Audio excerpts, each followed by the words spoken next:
All right, welcome to what is it? The first of our June Burning Spear studies. Please, if you're here and you're watching, comment in the chat, the pop-up chat or the live chat, so that I know you're here, and then we'll get started in a few minutes. All right, thank you.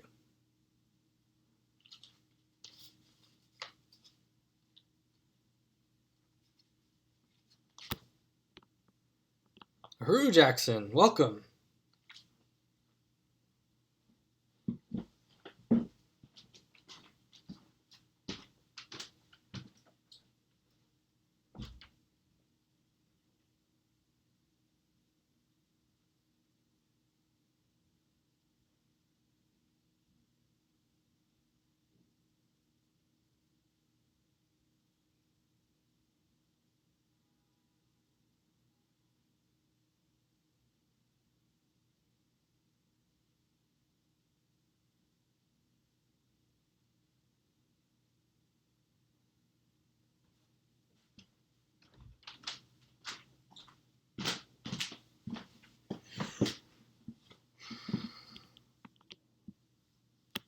Uhuru, Uhuru David, Uhuru Johan, Uhuru Jackson. Welcome. Do we have anyone else here? Kristen, Virginia. Who else is confirmed? Wendy. Just check. How's your day going, y'all? Uhuru, Amanda.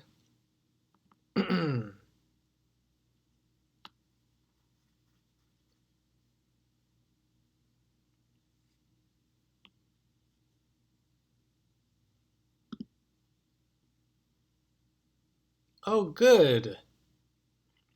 Your day's going well. That's good. My day's going pretty well until I got home today and I thought I would have my burning spears waiting for me. I mean, I've been away this weekend and I got home and I went to my landlord and I was like, "Is there any mail for me?" Um, and he was like, "Yeah, I don't think it was the burning spear because the burning spear they would have left it here, but I had a package and they had just left me a notice, like a slip, like a couple minutes before I arrived, saying, "Oh, your packages, we're gonna deliver it in 4 days," which I'm gonna be going abroad tomorrow, leaving tomorrow, so I won't be able to get the package. You went postering today. Was that for the campaign or for Jesse or the Akile campaign, or was that for another event or something? If you're just tuning in now, make sure that you type something in the chat so that I know you're here, and then we can get for the campaign. Great. One more minute and we'll get going.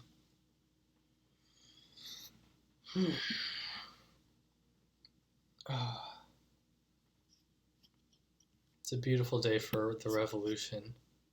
Oh yes, the ice cream event with lots of vegan ice cream and whatnot.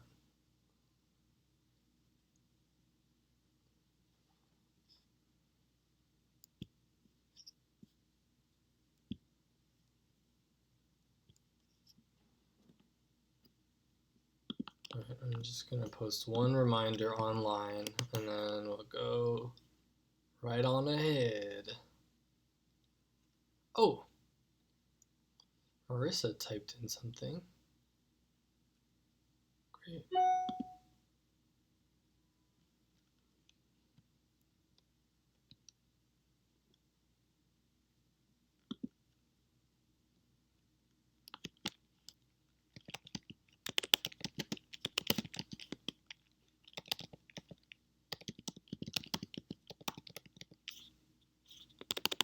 youtube.com/Uhuru Solidarity.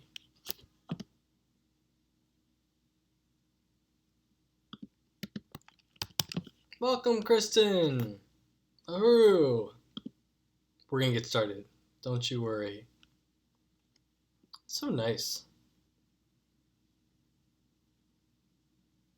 It's nice to have y'all because with some of the consolidation we've been doing. Oh, you can see on my apartment. With all the consolidation we've been doing, I haven't been involved in so much political education, so it's nice to have a regular meeting. Okay, so it's 6:06. We're going to get started with the study for today. Welcome, everyone here. So far we have Kristen, Johan, Jackson, Amanda. Ah! Me dropping things. Me, David. Welcome. David rolled. I haven't met you in person, David, but you seem great. And you've been on an email or whatnot, so welcome. This is our study for the month of June. First study. We are, however, going to be reading from the May issue, another article from the May issue, our fourth article now from the May issue of the paper, or is it our third? Our fifth? So to begin, we'll talk a little bit about USM and the organization. So USM, ta-da! Uhuru Solidarity Movement is the mass movement, large movement of white people working under the leadership of the African People's Socialist Party.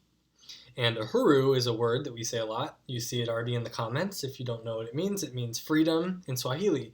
And it comes from a revolutionary movement that happened in Kenya, where freedom, Uhuru, was the call used for that movement. And so it has been part of the development of the Uhuru movement here in the occupied United States, on these continents and around the world, led by the African People's Socialist Party. Uhuru, David. Yes, I hope to meet you sometime too.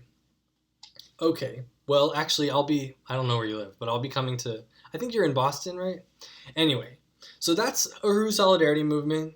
I'm Connor Voss. I'm the National Secretary of the Uhuru Solidarity Movement, which just means that I take notes on meetings and I do different things and follow up with different actions, make sure the work is going along. And this here is the party's official newspaper, the African People's Socialist Party's newspaper, the Burning Spear. Now, USM is part of the African People's Solidarity Committee. It works under the leadership of the Solidarity Committee. The Solidarity Committee was founded in 1976. Before that, the Socialist Party, African People's Socialist Party for African people, African revolutionaries, was founded in 1972.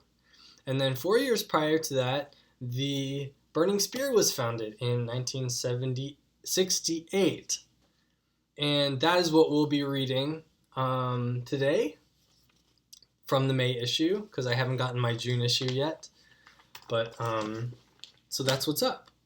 And the way that this is going to work is everyone's been sent a call-in number. Oh, let me call in. So if you're listening on the phone, you can listen to me. So I'm going to call in now. I think I have the number memorized now. If you are not, you can have 712-770-4626.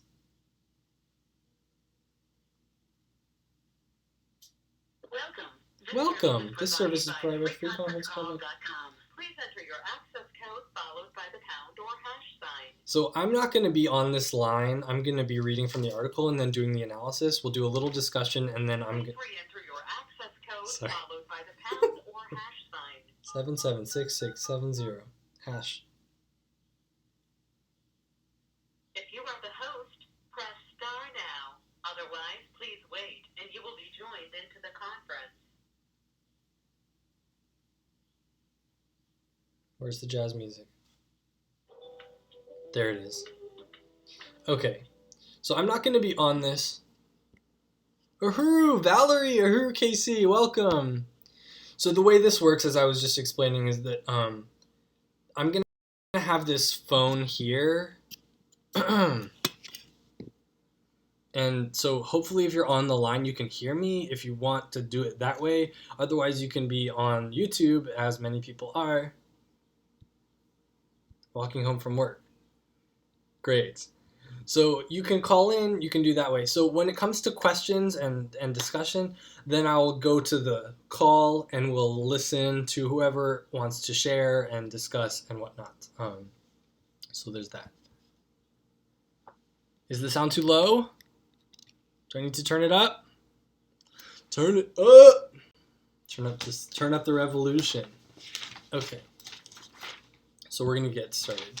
So we are going to be reading from this article here, Harriet's Daughters,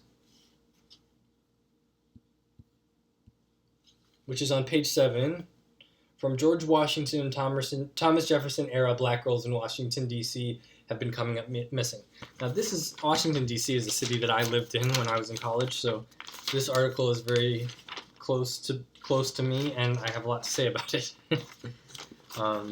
So I'm opening up the paper, page 7.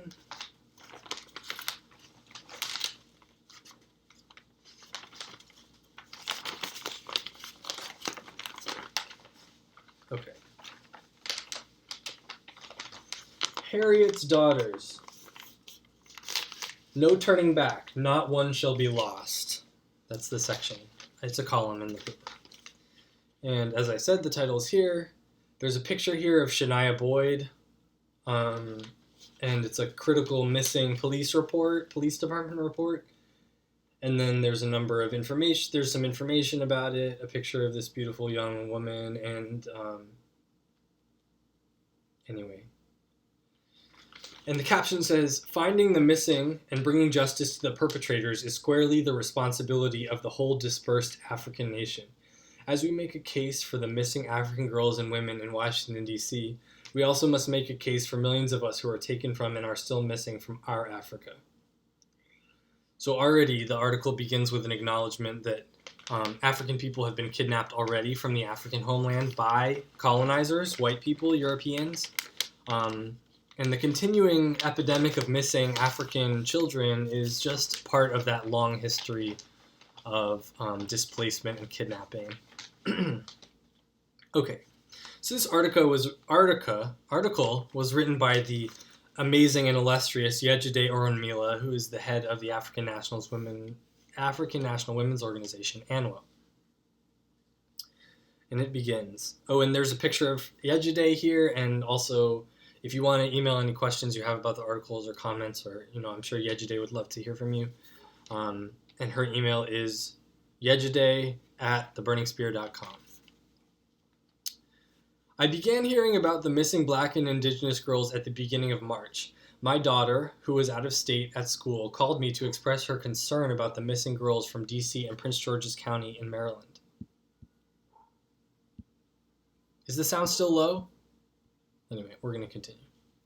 D.C. and Prince George's County in Maryland. Prince George's County is where I went to school.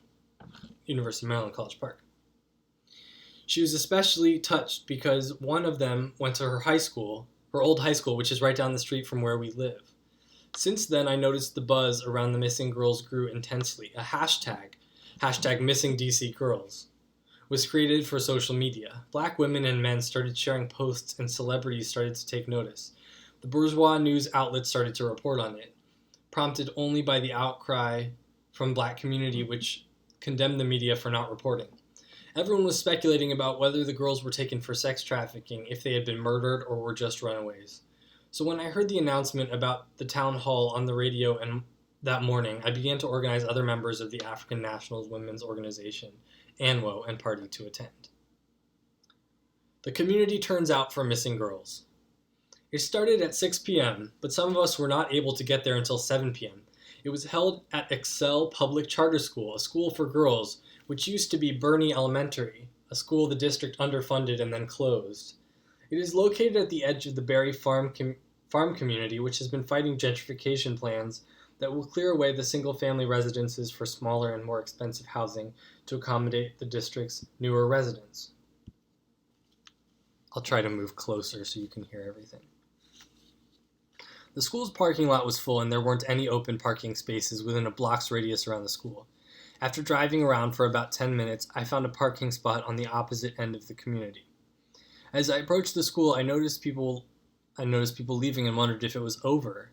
A group of young black men had just exited the building, shaking their heads as one mumbled loudly, "Man, Trey should have organized this better," referring to Trayon White, Sr., the council member for Ward 8 who coordinated the meeting. I get closer to the front of the building after going through a tall prison-like fence that surrounded the school. Out front stood a small crowd of people talking. I moved past them and tried the front doors, which were locked. There was a small crowd on the other side of the doors, and so I tapped the glass to be let in. Locked out of town hall meeting.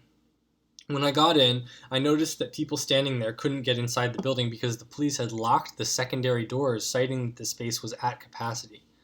We could see through the doors that there was a full crowd that spilled outside of the room designated for the panel. In the crowd, stuck between the two set of front doors, the crowd I was in, people were shouting to be let in. This one sister said loudly, quote, "They didn't expect us to come out. This is a damn shame," end quote. A brother, noticeably upset, said, "They should have gotten a bigger place. They didn't think we'd care," end quote. A few people were begging the police at the door to leave it open so that we could hear what was being said. He didn't. We tried to get the live stream, but the service was interrupted. After about 20 minutes of waiting to be let in while people were leaving the panel discussion room, the capacity status had not changed. I left the building hoping and succeeding to get the live stream on my phone. As soon as I walked about 20 feet away from the building, I was able to see who was in the room. No pink hats or white allies, just black people.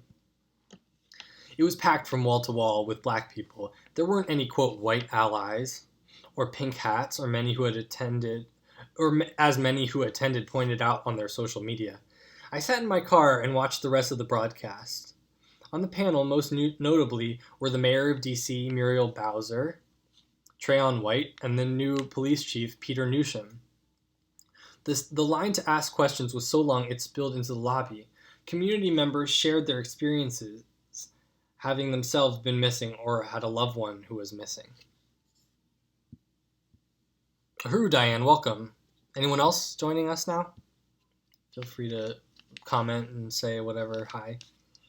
So we're reading the Harriet's Daughters article by Yejide, which is on page 7 of the May issue of The Burning Spear.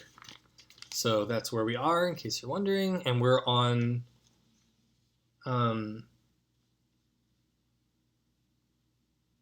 this one, the fourth column over at the bottom. Muriel Bowser, Trayon White, and the new police chief, Peter Newsham. The line to ask questions was so long it spilled into the lobby. Community members shared their experiences having themselves been missing or had a loved one who was missing. Community-based nonprofits involved in lost children came to the mic to ask for more funding, which prompted a 10-minute discussion about the budget. Black women ignored when reporting missing children. Folks watching the live stream were upset that they were talking about budgets, but hadn't discussed the strategy to find the girls that were still missing. Although I was only able to see the last 30 minutes, Uhuru movement member Latif Tariq was in the room and reported that, quote, many black women inside the meeting were yelling that the police would not help them when they report a missing child, especially if they are teenagers, and sometimes they arrest the teen and lock them away. She added, quote, the mayor tried to pawn the missing children. Boys are missing too, as runaways with mental health issues. Quote, the new police chief sees there is a breakdown in the city. CPS, that's an acronym for Child Protective Services, the police and other youth services, end quote. Tariq noted that, I don't know if that's how you say this man's name, but Tariq noted that, quote, 3 police officers in the last 3 years were arrested and convicted for running child prostitution rings. 1 officer killed himself, end quote. It is no surprise that an agency that routinely kills black people as sport would be involved in the sexual exploitation of black and brown children. This speaks to an underlying contribution to black and missing women and girls, where in many cases the state deepens the contradiction. One of the previously missing DC girls said she ran away from her foster home because the foster mother treated her badly. The police returned her to that home. Wow. According to Black and Missing Foundation, there was an estimated 230,000 black people missing at the close of 2016, most under the age of 17. That is nearly half the population of the state of Wyoming. Imagine if half the population of the state of Wyoming went missing.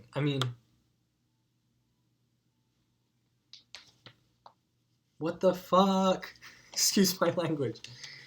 Police who are tasked with finding the children often collaborate with state-sponsored child trafficking agencies such as Child Protective Services, CPS, to facilitate the theft, kidnapping, incarceration, and deaths of our children.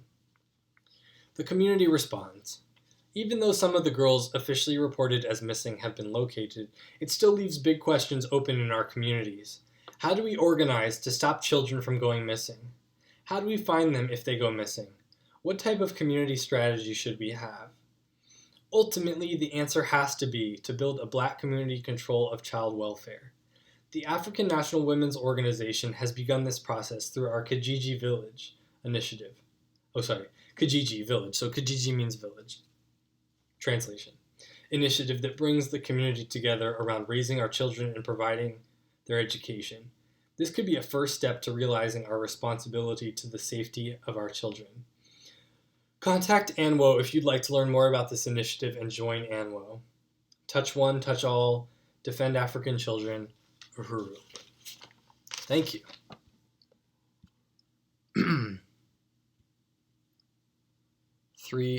Kristen says, let's see, Uhuru, Casey, Kristen, and Diane. Valerie, welcome. Kristen says, what, 3 fucking pigs with sex rings? What the fuck? Jackson says, 3 that we know of, and how many others knew about the rings and didn't do anything to stop them. Genocide, it's a problem with the system. Okay, so there's a few things to talk about here before we move into discussion. Is that,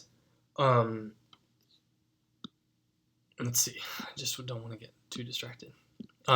Feel free in the meantime to type in your questions if you have any questions or comments about what we just read, about the Kijiji childcare thing, which I know a little bit about, but I don't know that much about.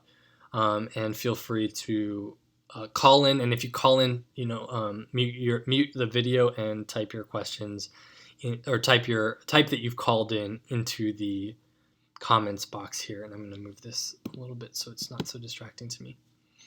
So, the epidemic of missing, kidnapped women and children. So women and children, as part of an African nation, have always been kidnapped.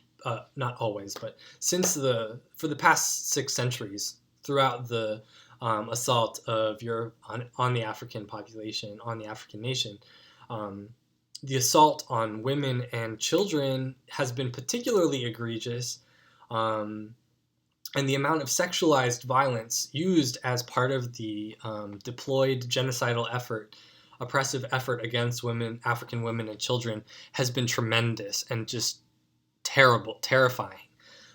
So understanding that in the context of this larger oppression, this larger colonization, that the sexual oppression of women and children and the unique violence against women and children is not a new thing, and the ways in which the media fails to adequately describe and mobilize the public to the aid of these girls under the leadership of African mothers and women and communities who are fighting to get their girls back, it's terrifying and it's horrible, and it really speaks to one of the primary inabilities of the white mainstream media to accurately and actively work to keep the population in this country informed about what's going on. Because I for sure fucking want to know when children are going missing from a community that even if I'm not an African person, and I'm not an African person, I want to know when there are people in our community that have gone missing.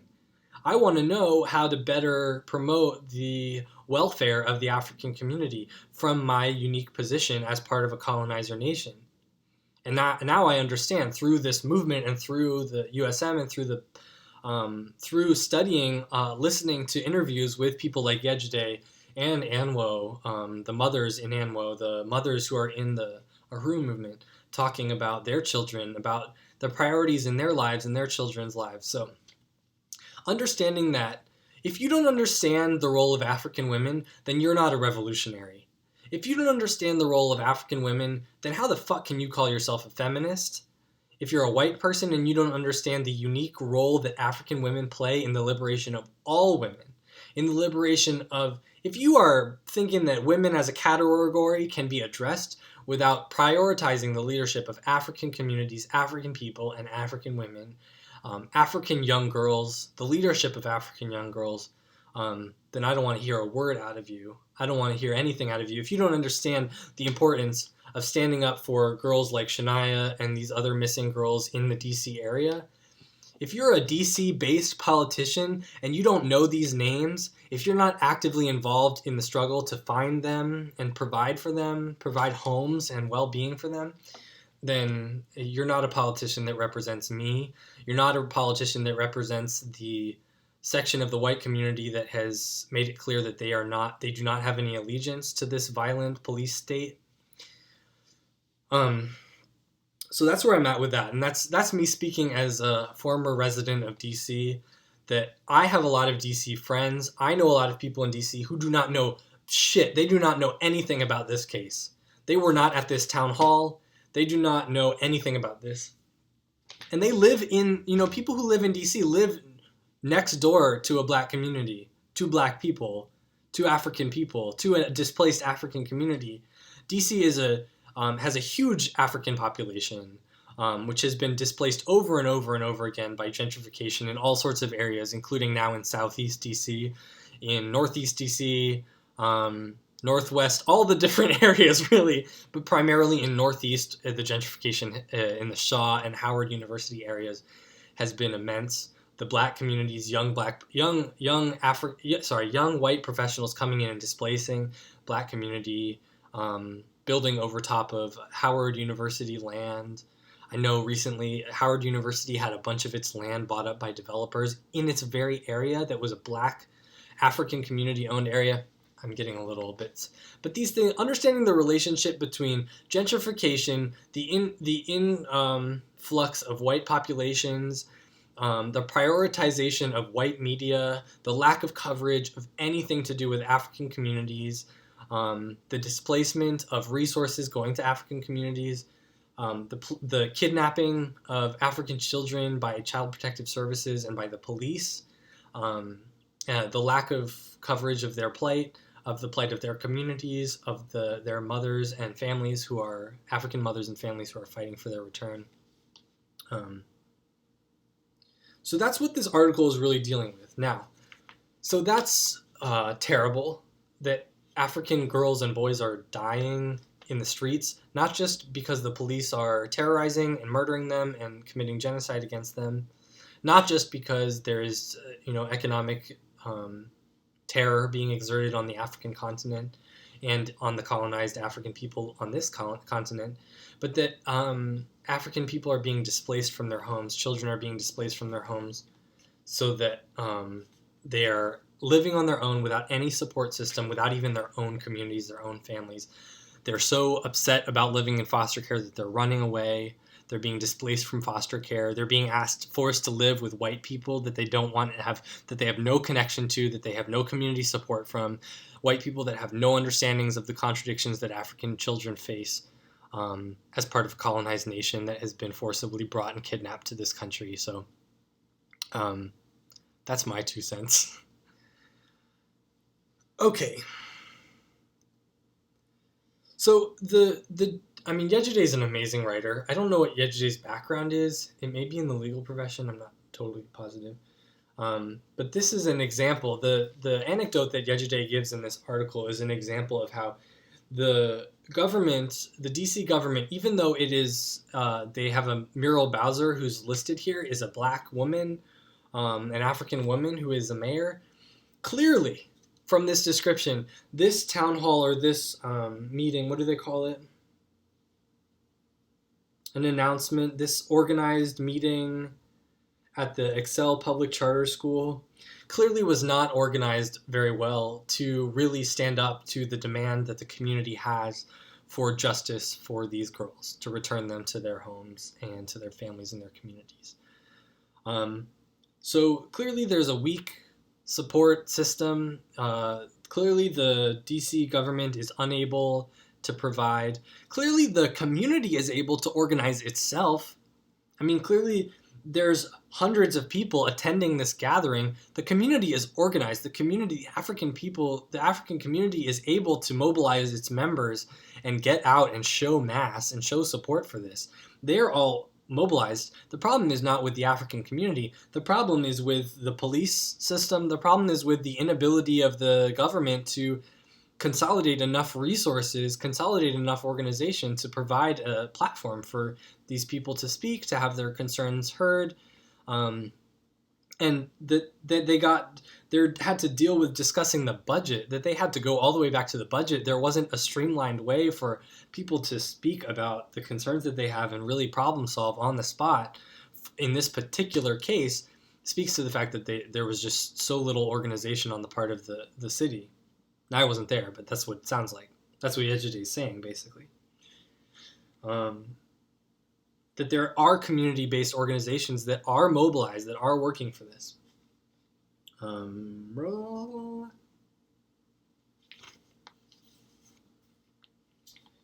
this fucking police prostitution ring. Oh my gosh. I just learned about this when I read this article a few days ago, but the police chief, I just want to read this again. There's a breakdown in the city, Child Protective Services, the police and other youth services. 3 police officers in the last 3 years were arrested and convicted for running child prostitution rings. 1 officer killed himself. I would hope that investigation goes deep into the entire police force. And I hope that the entire police force, anyone that knew about that, is immediately indicted and convicted.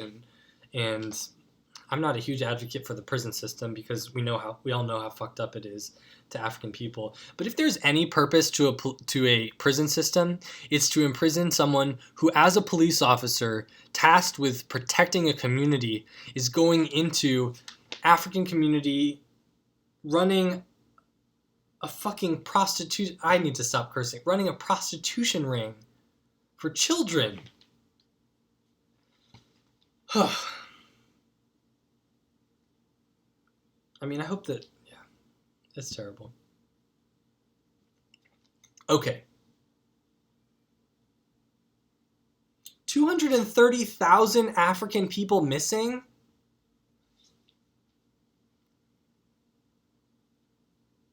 That's like 5 small towns worth of African people. I mean, what are we saying when we say missing? Like they're gonna, they're only gonna show up if people are there for them. They're only going to show up. They're only not going to be missing. They're only going to be recovered. They're only going to be returned to their communities if there's an active search being done for them, if there's a real supportive community for them to return to in the first place, and if the people that are looking for them are not if the people that are designated to look for missing children are not running child prostitution rings, murdering African children in the streets, placing them in foster care homes that they clearly don't want to be a part of at all. Like, when are we going to stop and listen to these children and what they want, what their communities want? We have to take responsibility for this. As white people, we have to be mobilized to take responsibility for what is happening in the borders of our country, in our name. There are 2 completely different situations in DC. There is a DC white population that has access to land, gentrifiers, can pay rent, can occupy these spaces. There are universities, state support for white people in DC galore. The black community in DC, however, is living a completely different reality.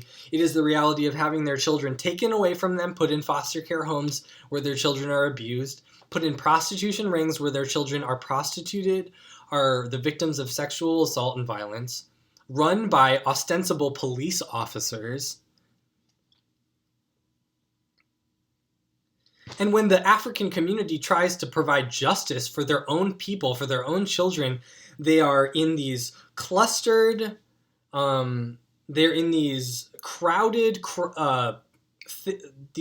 town halls where they have no ability to have their voices heard, speak, mobilize, organize. They have to organize in their own houses on their own time. They have no city support for that, even though they have an ostensibly African woman in the mayoral seat. I shouldn't throw the burning spear, but it's the only thing I have. I'll throw this soy milk carton.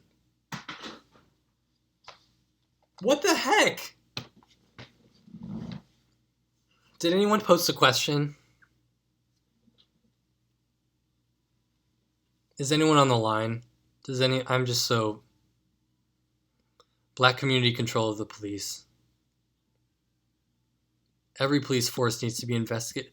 I mean, as far as I'm concerned, every police officer in this country needs to be investigated. And I'm not supposed to criticize African people because of the way our organization works, that white people do not criticize the behavior of African people. But there are African police officers. I think every certainly I can speak to the white police officers. Every police officer needs to be under constant investigation. This is someone who's ostensibly supposed to protect us, protect everyone. This reminds me that actually, my mom, I was talking with her and she kept saying African American this, African American that. It's like, I was like, you keep saying African American. Why do you keep saying American? Like, what makes you think that African people are American in any way? And she's like, well, they can vote and they're citizens. I'm like, what does citizenship mean? Citizenship for white people means, oh, the police is there to protect you. Oh, this and this and that. Oh, the police is there. They smile at you.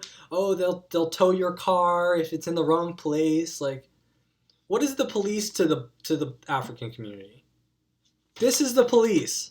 Prostitution rings, killing people, murdering them, taking them out of their homes.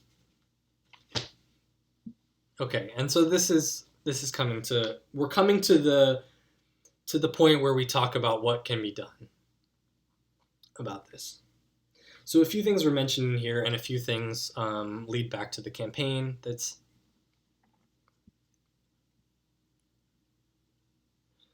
So Valerie says, one of our comrades, Valerie says, I watched a recording of this meeting that was made. Many mothers shouted that the cops were in cahoots with sex traffickers and the girls were being abducted and forced into prostitution. When people are shouting the truth and are not heard, there is no excuse unless you're going to be complicit. Everyone is in cahoots with these pigs. Who isn't against them? Everyone is in cahoots with these pigs. Who isn't against them? I mean, this is the line that's getting drawn. This is the line. Are you in support of the police behavior or not? And if not, what the fuck are you doing to stop it? What are you doing materially with your life, with your finances, with your resources, with your energetic resources, with your power, with your control of what you have? What are you doing as a white person to say, this fucking police is not me. This cannot represent me. Sex traffickers, not only can cahoots, but it's just like, okay. I'm going to start getting really upset, and I'm not usually an upset person. So what can we do? There are a number of programs that the movement is doing, and I encourage everyone to share whatever programs they're involved with, whatever videos that you have, Valerie, that have been shared of these things. If the white media is not going to put out this shit for us, we have to do it ourselves. If the white media is not going to inform us when African children are being murdered and missing because it's not to their advantage, they're not able to profit off of it, then we have to be doing it ourselves, and we as white people have to be diligent about following the news sources and the community news, community-controlled news, and media of the African community. So that is part of why supporting the Burning Spear is so important. So support the Burning Spear. I hope that you all have your issue. I hope that you all have the June issue. I hope that you all are distributing. So buy more than one.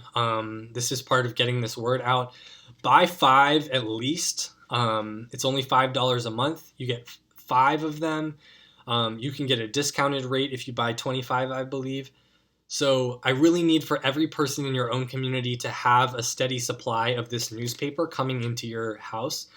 Not just because I want to promote, Black independent journalism, which I do, but because these kinds of articles are not on our news feeds regularly. So we have to be putting this stuff out. If you want to know as a white person what you can do to save these girls, to prevent any girls like this from going missing, and to protect these girls and their communities when they do go missing, you need to be buying this newspaper. You need to be buying newspapers like this, and you need to be distributing them in your community. Either buying them and giving them to your friends and family, or going up to your friends and family and winning the cost of this newspaper from them so that you can continue to put out this line into your community. So I want to call on all the people here, Johan, Kristen, Valerie, Jackson.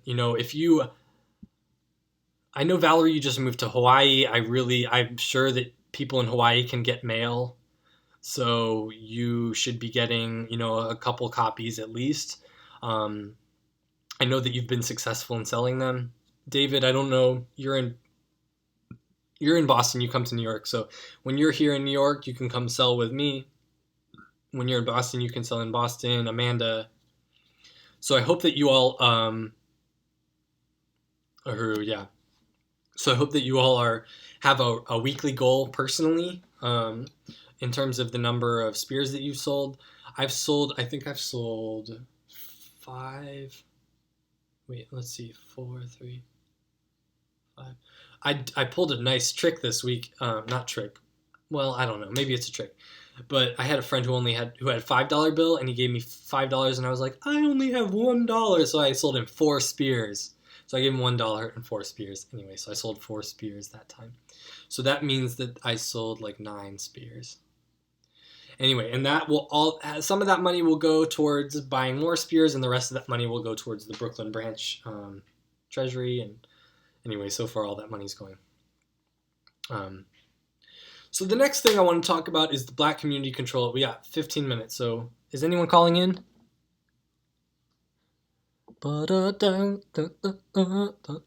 Smooth jazz. Call in and end the smooth jazz and ask questions about stuff and post here. So the next thing that I want to talk about is Black community control of the police. I have a flyer here somewhere with that on it.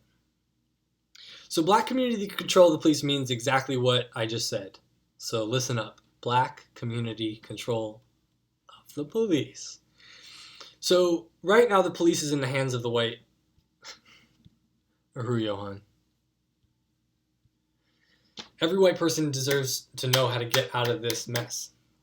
So Black community control of the police means that instead of the police being run, trained, managed, armed to the teeth, placed in communities, placed in all sorts of communities where they don't fucking belong, instead of the police being supported and created institutionally by white power institutions, run by white governments, run by white people everywhere, in the interest of white people, supported, funded in white communities, all that stuff, to have police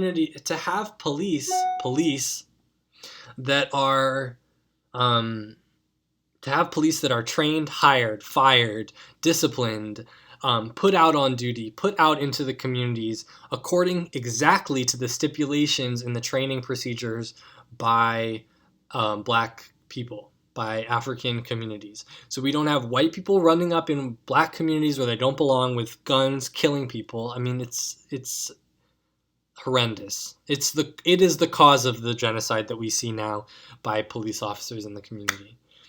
So Black community control of the police is a huge campaign of a number of the electoral candidates that the party is putting forward, including Jesse Neville, who's running for mayor of St. Petersburg, and Aretha Akile Canyon, who's running for District 6 councilwoman. That's a huge part of her platform, is Black community control of the police.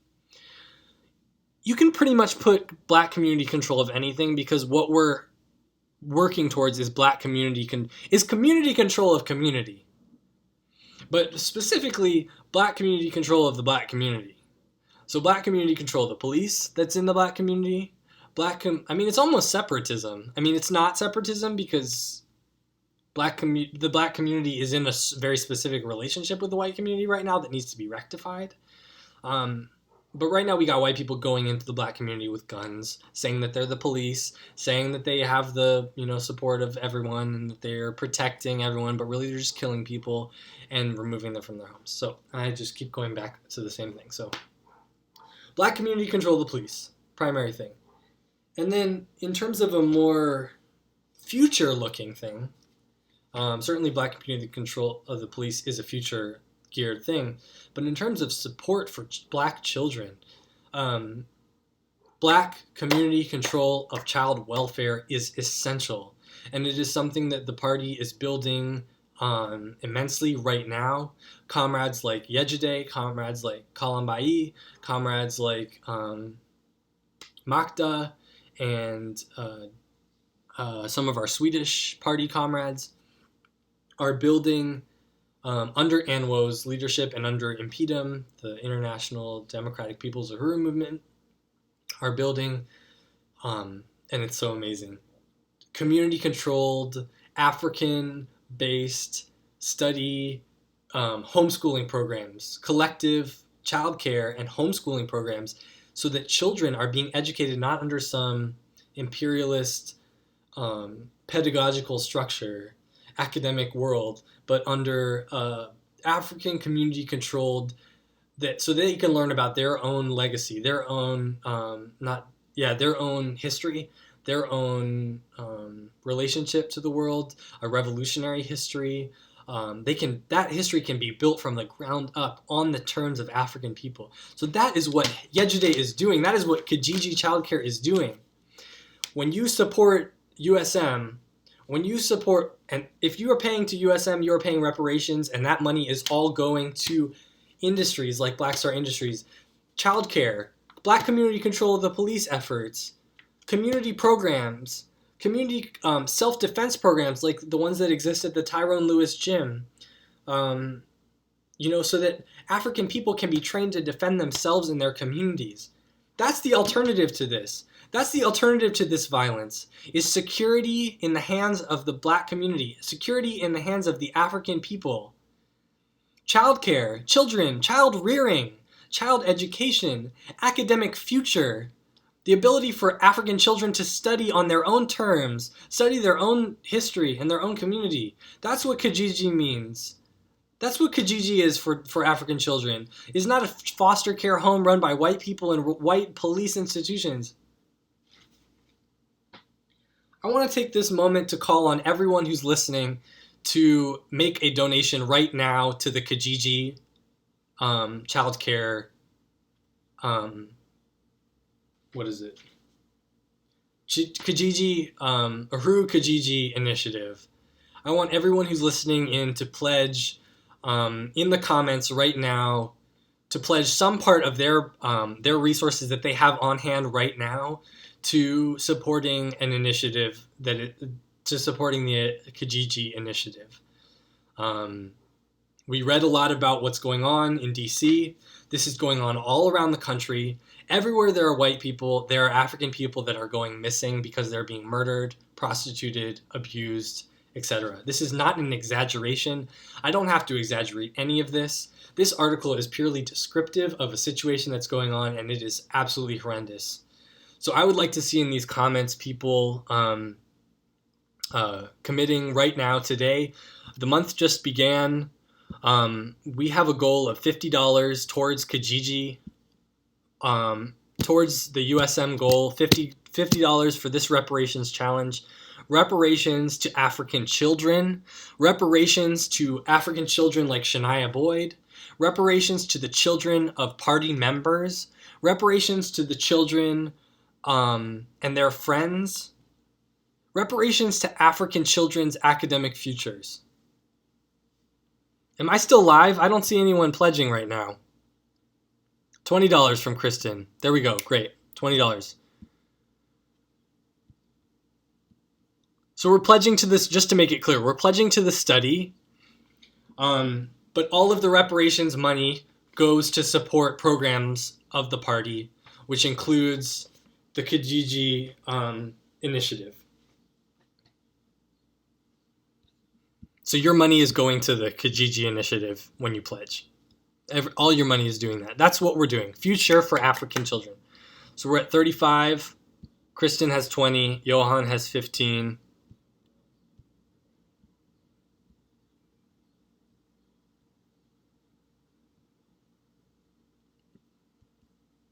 Who else is on here? Let's see. We got Valerie, Virginia. No, we don't have Virginia. We have Valerie, Johan, Diane, Casey, David, Amanda. $5 from Amanda. Great, so we're at $40.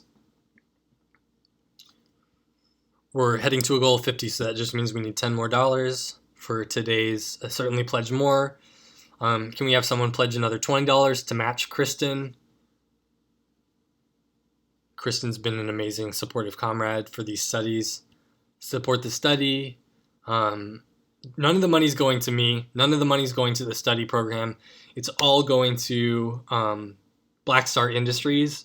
It's all going to the economic development programs, which include all of the food and housing initiatives, the gym, which includes self-defense. David, great, 45. So we just need 5 more. You can raise your donation even more. KC member Matt. Oh, sorry, I got an email. Uhuru. Okay, Valerie's pledging 20. So that is 65. Does anyone want to match? Let's see who else we have. Diane. And look, I understand, Haha. So I'm going to post that thing there, and we can all go and make our pledges. Amanda, are you still on here? If you could comment here. Oh yeah, no, you're already on here, right? So you pledged $5, right?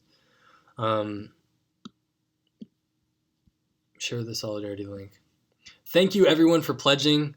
We've got a couple more minutes. I just want to see if anyone who hasn't pledged or who is interested in raising their pledge even more. Something I want to talk about is if you have other people in your life that have a lot of money, one thing I'd like to encourage you to do is pledge on their behalf, which doesn't mean that it's just going to be coming from you. It just means that if you have someone whose money you have access to because they're a family member or a support system, great, $20 from Billy. So that means we're at 85. Wow. Let's make it to 100. We're going to change the goal for today. So that means that we're at 85. We need $15. Is that right? So 20, 20, 20. That's 60 plus 15 is 75 plus 5 and 5 is 85. So we have 15. Great. Who else we got on here? UhuruSolidarity.org. That's where you can go to make your pledge. I'll certainly be following up with you because this is no joke. These pledges are real, and they're going to come out of our wallets and each of that stuff. Uhuru! Great.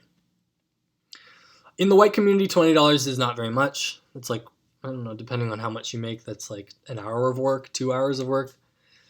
So we want to make it to $100. We've raised our goal. Our goal was $50. We made that goal.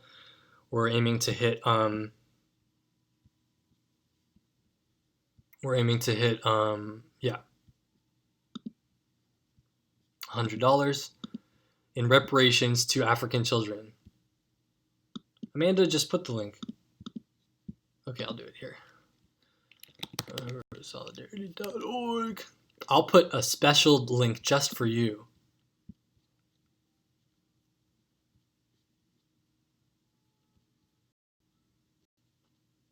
Oh, you can't put the link. Okay, I'll put it there. Anyone else tuned in? Billy, that's great. You're here. If you have a friend or a family member, get them to pledge. If you have a family or friend member who's involved in child, anti-trafficking, do you know who's trafficked? When you're fighting for child trafficking, do you know who you're fighting for? I mean, not for child trafficking. When you're fighting against child trafficking. Connor has the power.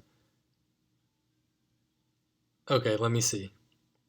I keep getting distracted. Paying reparations.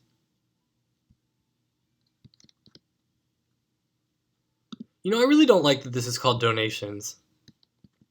It's not donations. It's a very unique thing that we're doing here. It's a socializing of wealth. We're taking our wealth and we're saying the only value that my wealth has to me is as a means to free African people. That's the value that my dollars have. My dollars don't have any value to some corporation. I'm not going to let my dollars go to some corporation where some fucking businessman is going to abuse them and use them to further this system. I have control over my money as a person. My money doesn't have control over me as a capitalist object. That's what reparations is. It's not a financial donation. Oh, money is so important. No, I'm important. My ideas are important. African people being free is important, and I'm not going to die without it happening. That's what reparations is. Okay, I'm very excited. There we go. Should I do a dance? The reparations dance? We are still not at $100. Pay as much as you can today. Get it out there. If you got money in your wallet, pay it now so that if you get, I don't know, if your bank account, I don't know, if your bank fails tomorrow because banks are shitty and manipulative and they're just trying to make money off you, invest in this stuff. We got 4 more minutes to make it to 100. Who's your friend? Who's your best friend? Are they really your best friend? If they don't pay reparations, then they wouldn't be my best friend. My boyfriend is only my boyfriend because he gives me resources to pay reparations. I'll tell you, I'll be honest. Honesty and transparency is the hallmark of a just economic system. So that's what we got going on. Who else is here? I hope y'all didn't log off. I can't see. Can I see how many people are watching? Live dashboard. Anyone got questions? Right on, boyfriend. I'm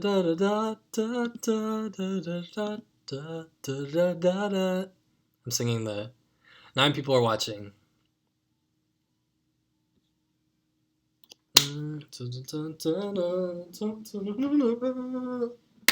Reparations dance. People are hopping all up on. Okay.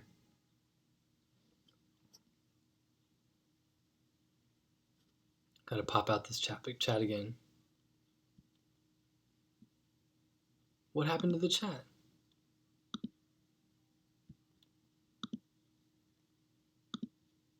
Oh, there it is. Pop out chat, come on. Let's rock this. We're almost there. The final countdown.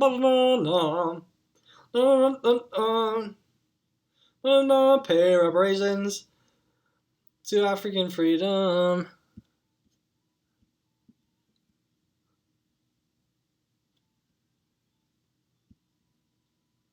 There it goes.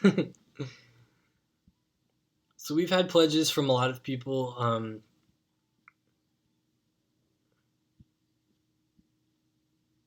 We're going to wrap it up. I really want to make our goal. I've pledged a lot, but I'm just going to make our goal. So, Amanda, do you have, oh my goodness. Woo! Yes. Well, I was going to pledge 15, so I'll pledge 15 again. So, Amanda, make sure that you have all these down. We have 5 from Diane, 20 from Jackson. Oh no, Jackson, are you raising you're raising to 20 or are you raising to 15? 20 would be the best, and I would really like that for me and for the African nation. But just clarify. Then we have 20 from Billy, 5 from David, 5 from Amanda, 15 from Connor, 15 from Johan, 20 from Kristen. Is that everyone? So that means we have 120 total, I believe. I cannot look at this live stream. A solid 15. Okay. So that's, let's see. 5 and 15 is 20. Plus my 15 is 35. Plus 20 from Billy is 55, plus 20 from Valerie is 75, plus 5 from David is 80, plus 5 from Amanda is 85, plus 15 from Johan is 100, plus 20 from Kristen is 120. Wow. That's really cool. This is what we can do together, guys. I don't know what Holly shit is, but Kristen. Okay, so we are over time. I want to thank everyone for being on here. We had a goal of raising $50. We raised $120. That is amazing. I really want to salute all of you for this. I posted the link in there of the direct donation, not donation, the direct reparations payment. I can tell you, if you're curious, a little bit about what that does. Is that money goes straight into a bank account, which is accessible only by the treasurer and of USM, and all of that money goes into, every month goes into a pledge that gets paid directly to the party, the African People's Socialist Party. From there, that money goes to Black Star Industries, which includes a number of different programs, some of which I mentioned, all of which are available to see online. The party doesn't publish its the way where its economic funds go, but the APDEP or APEDF, all those funds are publicly available, in case you're like really worried about transparency and you're like, oh, these black people are taking my money. It's really quite arrogant, as a matter of fact, to really nitpick about it, but I get that some people are, very concerned about where their money's going and whatnot. So, and you should be concerned that your money's not going into capitalist enterprise and that your money's going to Black Star Industries. That's what you really should be concerned about when you're concerned about your money. So, it's in good hands. Amanda and I will be following up with everyone who pledged. Thanks for tuning in. Share this article if you have extra copies of this. Please share this article with as many people as possible. If you know people in DC, send it to them. Be like, hey, did you know about this? Did you know that there are girls going missing? You know that there are girls dying? Did you know that there are police members who are prostituting African children and indigenous children and Mexican children and girls? If your DC friends and relatives don't know about this, you got it twisted. They have a responsibility to be involved in that. So there you go. The article I don't think is online. It might be. So share it with them, David. Thanks y'all for tuning in. A week from today, I will be coming to you from Essen in West Germany, where they owe reparations too. But I will be hopefully on a Wi-Fi. I just I'm figuring out my phone situation right now so that I can come to you all from Germany. That's where I will be. I hope that I have good enough lighting and stuff so that you can all see me and you can hear me and sound and stuff. I will have my computer. We will hopefully use exactly the same setup that we have the past 4 weeks. I love that this study is building. Next week, please bring a friend. I know you can watch on your phone if you're really busy, but if you bring a friend, then you can pledge, and your friend can pledge again as well next week, and see what you can do this week to work at it, and you build your resources not just on your own but also from your community. Get your friends to be involved. Just let them know about how we're funding a fucking independent African-run homeschooling collective for African children. What the fuck is your money going to, or towards a Frappuccino? What the fuck is your money going towards? I know some people like yoga, but did you spend it on a smoothie or a yoga class or something? Anyway, you should be proud of where your money's going. You should be really proud. Articles on Anwa's website. Let me find it. Anwo. Oh. bringing African women into political life. I just want to take a second to say Anwo is amazing. Anwo is just incredible. Okay, I pledge 15. Custom amount. I'm going to do it right now.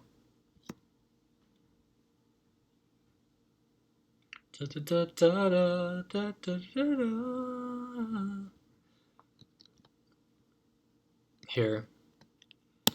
I just posted the link to Anwo. They have a bunch of stuff on there, including Arrest CPS, Uhuru Kijiji Childcare Collective, Hit the System, Not the Sister, Not the Sisters, and the Decolonize. It's a hair and body butter. It's meant, most of it's meant for African hair, but I'm sure, as I've learned through my relationship with shea butter, which is a loving relationship, that products which are meant for are designed for African people's hair and African people's skin tend to do wonders on white people's skin and European skin as well. In fact, European moisturizers tend to be bad and not very great, full of chemicals, full of bad stuff. So I actually have no doubt. Haven't had personal experience with the decolonize thing, but maybe I should get some and I'll give you a product review for next week. And yeah, that'd be fun, right? Oh my gosh, we're so far over. Thank you all for attending. Please send in your pledge today when you've got time. Hit me up with questions. Hit up the Solidarity Movement if you're not already a member. We'll be following up with you. Get your spears. I'll be coming to you from Essen, Germany. It's a working class, anyway.